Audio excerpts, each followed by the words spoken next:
इन्होंने पूछा है मसला कि ये जो लड़के हाथ से ख्वाहिश पूरी करते हैं जायज़ है या नहीं, हराम है, नाजायज़ है। अल्लाह ताला ने कुरान में साफ कह दिया इल्ला अला अज़वाजिहिम औ मा मलकत ऐमानुहुम, बीवी के सिवा ख्वाहिश पूरी करने का कोई रास्ता आपके पास नहीं है। अच्छा, डॉक्टर तस्वीर के एक रुख को देखता है, शरीयत तस्वीर के तमाम रुखों को देखती है। डॉक्टर कह देगा भाई रिलैक्स होने के लिए कर लो वगैरह वगैरह, फिर हो जाएगा वगैरह। भाई इसके दो नुकसान होंगे, एक सोसाइटी को, एक आपकी बॉडी को। डॉक्टर ना हर चीज़ को मादी एतबार से देख रहे होते हैं। एक डॉक्टर की मैंने किताब पढ़ी, वो कहते हैं इसमें कोई नुकसान नहीं है, आप अपना टेस्ट कराएं ब्लड का, इस काम से पहले और काम के बाद कराएं तो कोई खून की कमी नहीं होती, कोई कमजोरी नहीं होती। भाई ये क्या पागलों वाली बातें कर रहे हो यार तुम, ये कोई तरीका है कि ब्लड टेस्ट करवाओ? तो मैं एक मिसाल देता हूं। लूत अलैहिस्सलातु वस्सलाम की कौम लड़कों से बदफेली करती थी। जब लूत अलैहिस्सलाम ने अल्लाह के अजाब से डराया, लूत अलैहिस्सलाम ने कहा औरत से निकाह करो, तो कौम ने क्या कहा, हमें औरतों से निकाह में कोई दिलचस्पी बोलो नहीं। इसका मतलब मर्दाना लिहाज से जीरो हो गए थे कि नहीं हो गए थे? क्या ख्याल है?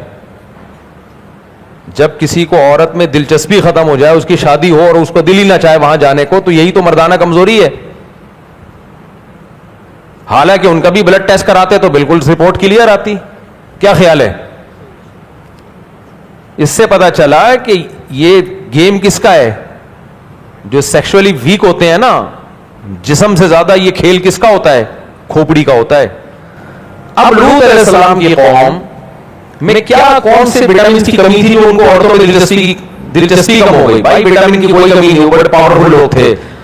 बात यह कि अपनी ख्वाहिश को गैर फितरी तरीके से जब पूरा किया तो उधर ही सेट हो गए थे। फिर वो नहीं आई मेरा ख्याल है, वो सेट कहां हो गए?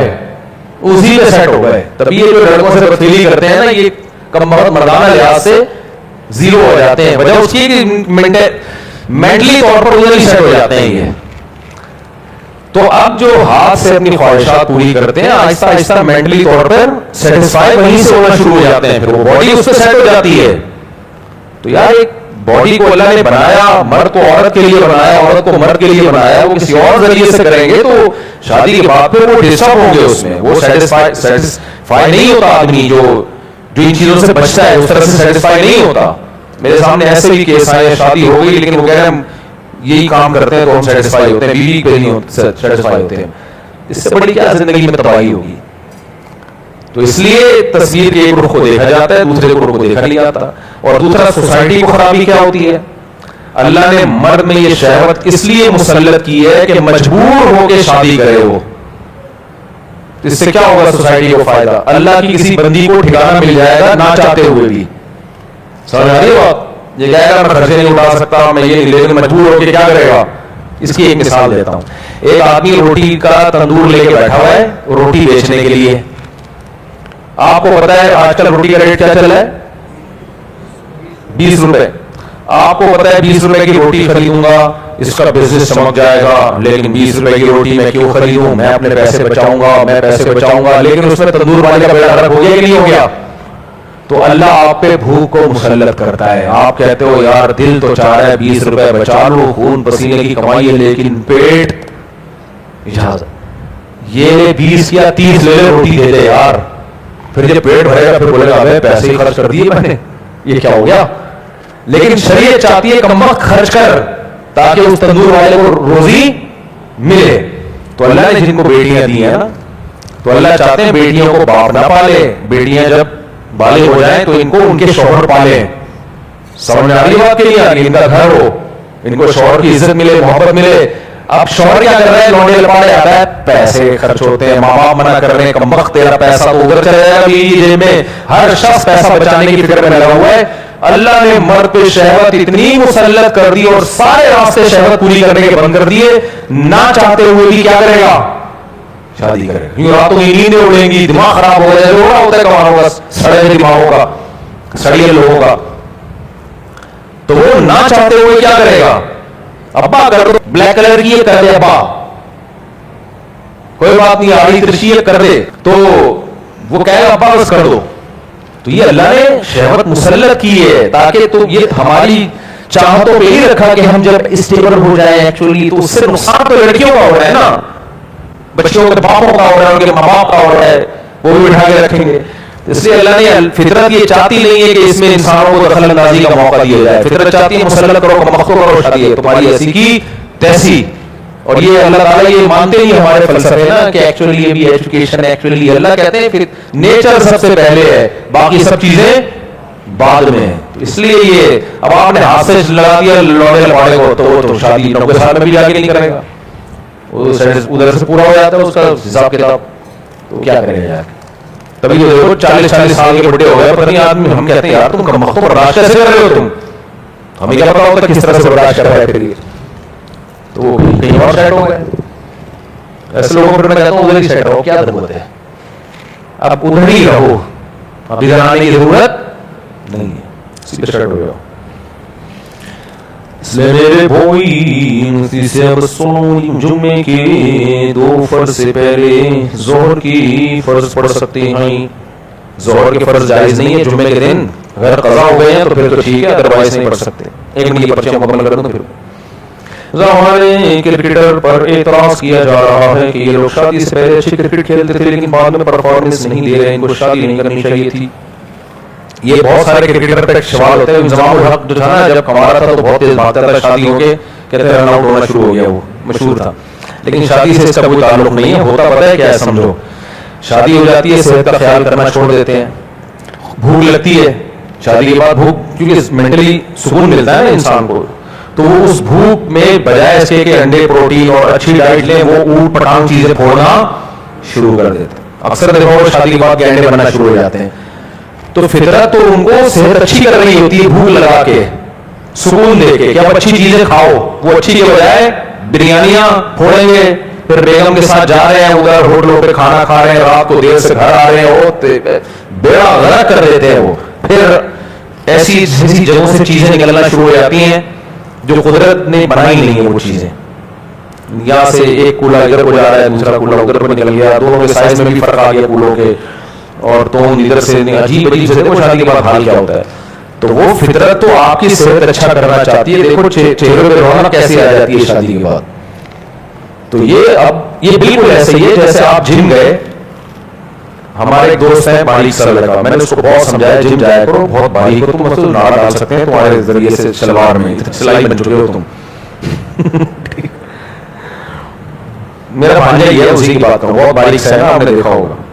तो मैंने कहा तुम रोज और बारीक होते जा रहे हो, तो जिम जाओ, थोड़ा वेट शेट उठाओ।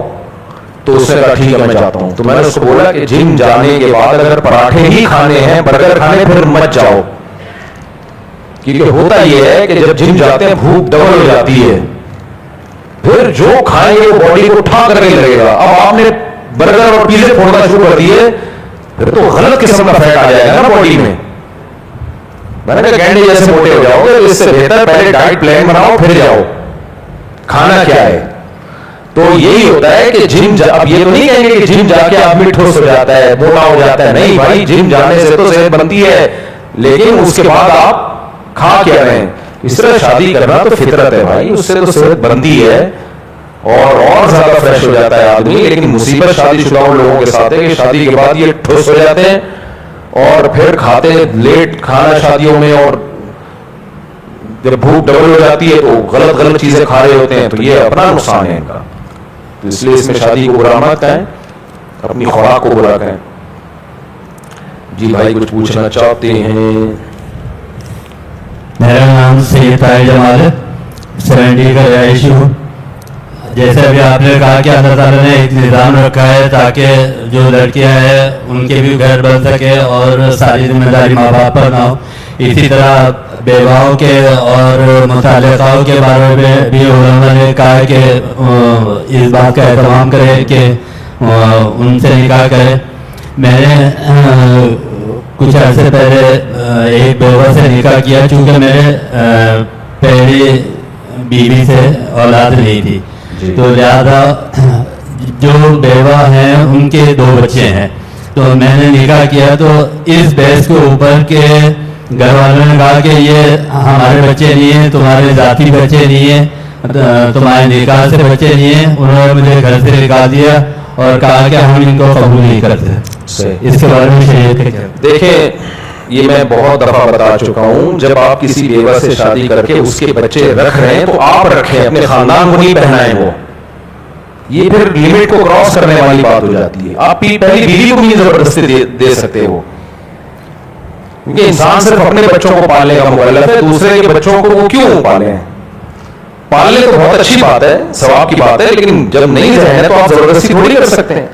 मिसाल के तौर पर आप 2-4 या 3 बच्चे महल्ले में लाके अपनी अम्मा को पकड़ा दे, अम्मा इनको पालो, बहुत सवाब है। अम्मा कहेंगी सवाब का काम मैं अपनी इख्तियार से करूंगी, भाई मेरे ऊपर जबरदस्ती क्यों डाल रहा है?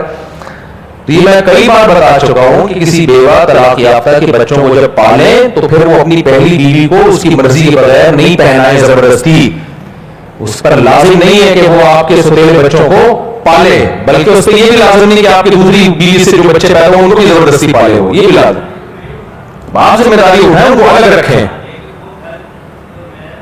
नहीं, उस बेवा को आप अलग घर लेके दें, चाहे फ्लैट ले लें, रात कमरे का सस्ता ले लें, और बच्चे उधर ही रहेंगे अपनी मां के साथ। नहीं, उसमें नहीं लाएं, नहीं लेकर आए। मैं इसमें आपको नहीं अप्रिशिएट करता। आपने ये बेवा से शादी करके खानदानी काम किया, उसके बच्चे रखे खानदानी, बच्चे खुद रखें आप। समझ आ रही है बात? बच्चे मां के साथ रहे, आपके साथ रहे, पहली बीवी के साथ भी नहीं, और आपने वालिदैन और रिश्तेदारों के साथ भी नहीं। फिर वो एक्सेप्ट कर ले, मिल ले, अच्छी बात है, नहीं मिले तो कोई जबरदस्ती नहीं है इस पे। जबरदस्ती ना करें उन पे, नहीं जी लो, नहीं जी लो, ये तो ये गलत हो जाएगा फिर। समझ आ रही है? नहीं, घर में आपका हिस्सा क्यों मारा गया? वो तो विरासत का हिस्सा आपको मिलेगा लाजमी। नहीं दे रहे तो ये गलत कर रहे हैं। अगर आपका विरासत का हिस्सा नहीं दे रहे तो गलत कर रहे हैं। उस घर में आप रह सकते हैं। देखो, मैं किसी घर में अगर शरीक हूं तो मैं खुद तो रह सकता हूं ना, लेकिन मैं उस घर के अफराद की मर्जी के बगैर दूसरों को थोड़ी लाके रख सकता हूं वहां पे। एक आसान मिसाल देता हूं। फर्ज करो हम 4 भाई एक घर में शरीक हैं। एक 500 गज का घर है जो हम 4 भाइयों का है, फर्ज कर लो। सब भाइयों की एक बेगम रह रही है। मैंने 4 लाके रख दी वहां पे। बोले भाई तेरा भी 1/4 हिस्सा है, हमारा भी 1/4, हम सबकी एक और तेरी 4-4। तो मैं कहूं इस्लाम में 4 शादियां जायज हैं। और फिर उन 4-4 के फर्ज कर लो जो वो बेवा हो, उनके पुरानों से 4-4 बच्चे भी हों। 16 बच्चे मैंने लाके ठोक दिए उधर। और मैं कहा बेवा से शादी बहुत सवाब है, उसके बच्चों को पालना। वो कहेंगे तेरी सवाब है, तू पाल ले भाई अपना फ्लैट लेके, क्या ख्याल है? तो इसमें तू तो 1/4 ही रहेगा ना, क्या ख्याल है? तो ये मामलात में शरीयत एक्यूरेसी चाहती है, 1 नंबर ही होनी चाहिए। तो इसलिए बेवा के बच्चों को रखें। नबी ने बेवा के बच्चों को पाला है, अपने खर्चे पे पाले, उनको अलग फ्लैट लेके दें, वहां वो अपनी मां के साथ रहें, आप भी रहें वहां पे। और फिर आपके रिश्तेदार अगर उनसे मिले, अच्छी बात है, बहुत सवाब है। नहीं मिले तो जबरदस्ती ही उन पे मुसल्लत करें उसको। जी,